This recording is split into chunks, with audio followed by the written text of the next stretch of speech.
Em nome do Pai, do Filho e do Espírito Santo. Amém. Que a palavra de Deus atinja o nosso coração e provoque sempre em nós a nossa conversão. Irmãos, hoje o Evangelho nos diz assim: naquele tempo, Jesus estava orando a sós e os discípulos estavam com ele. Então, perguntou-lhes: quem diz as multidões que eu sou? Eles responderam: uns dizem que é João Batista, outros que é Elias, outros ainda acham que algum dos antigos profetas ressuscitou. Mas Jesus perguntou: e vós, quem dizeis que eu sou? Pedro respondeu: o Cristo de Deus. Mas ele advertiu-os para que não contassem isso a ninguém.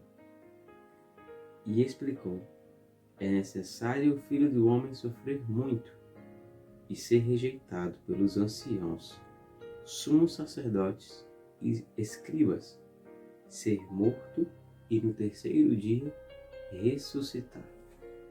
Palavra da nossa salvação, glória a vós, Senhor. Irmãos, a palavra de hoje ela tem um contexto que parece meio ilógico, mas no plano de Deus tudo faz sentido. Vejam, Jesus estava orando a sós com os discípulos, provavelmente uma oração de sustentação. A gente sabe que nós precisamos orar. Jesus se retirava com os discípulos para poder rezar somente com eles, para abastecê-los para a missão, né? E após a oração ele tem uma curiosidade ou uma vontade de saber o que falam a respeito dele, quem ele é. E então os discípulos falam o que as pessoas estão falando de Jesus.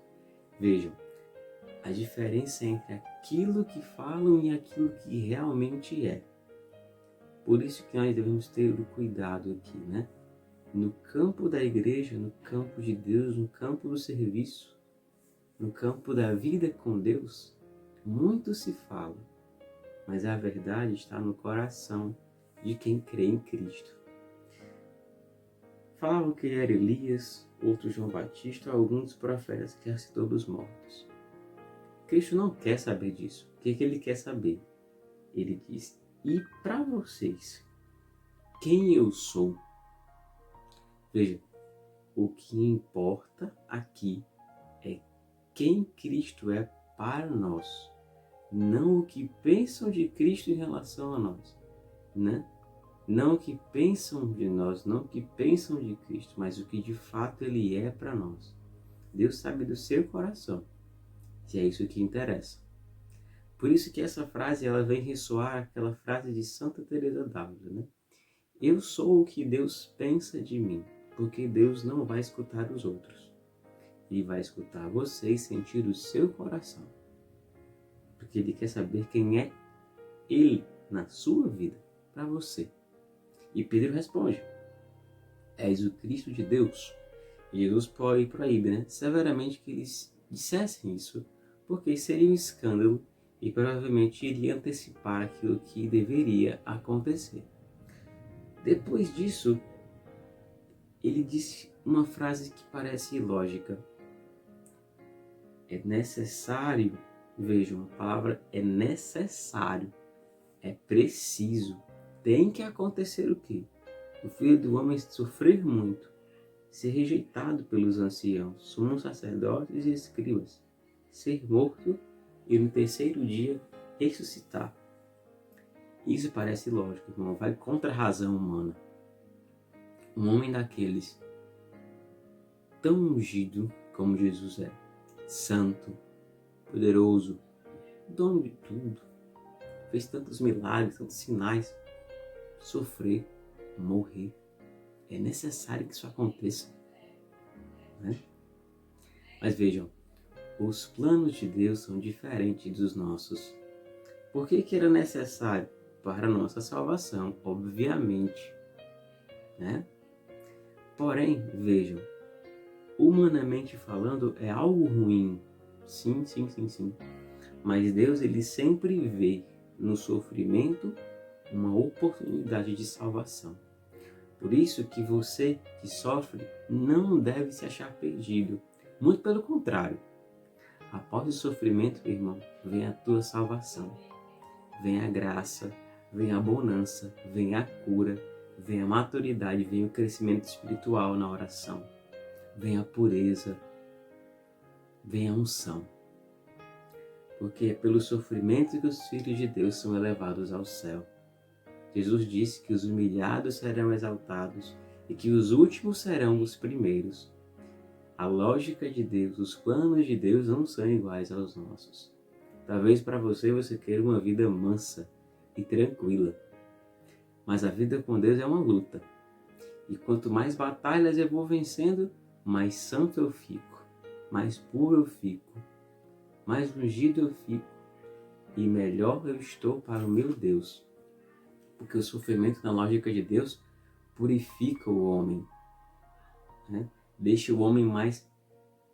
O homem e a mulher, né, digamos assim, falando aqui de maneira muito simples, deixa a pessoa com mais noção ainda das coisas espirituais. Noção das coisas interiores. Quem muito sofreu valoriza muito mais a vida, o coração, a paz, a tranquilidade, a oração. Porque sabe que a vida com Deus é uma batalha neste mundo e o mundo nos faz sofrer. Vejam, os planos de Deus são diferentes dos nossos. Por isso, quando você sofrer, permanece com Jesus. É a hora da tua glória. Entre aspas, é a hora que Deus está te chamando a elevar-se, a subir ainda mais a montanha, a ter mais paz. Porque o sofrimento é necessário para que a alma humana se eleve com Deus. Porque ninguém vai ao céu sem cruz. A cruz é justamente a minha capacidade de ir ao céu, a minha oportunidade de ir ao céu. Por isso que o sofrimento, na lógica de Deus, é sempre bem-vindo.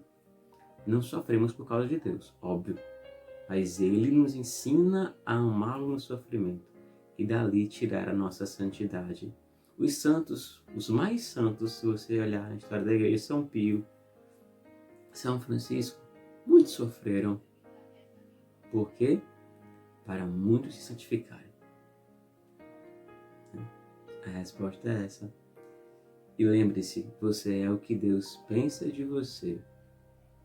Deus quer saber quem é você, quem é Ele, quer dizer, né? Para você. Ele conhece o teu coração. Que Deus nos abençoe, irmãos.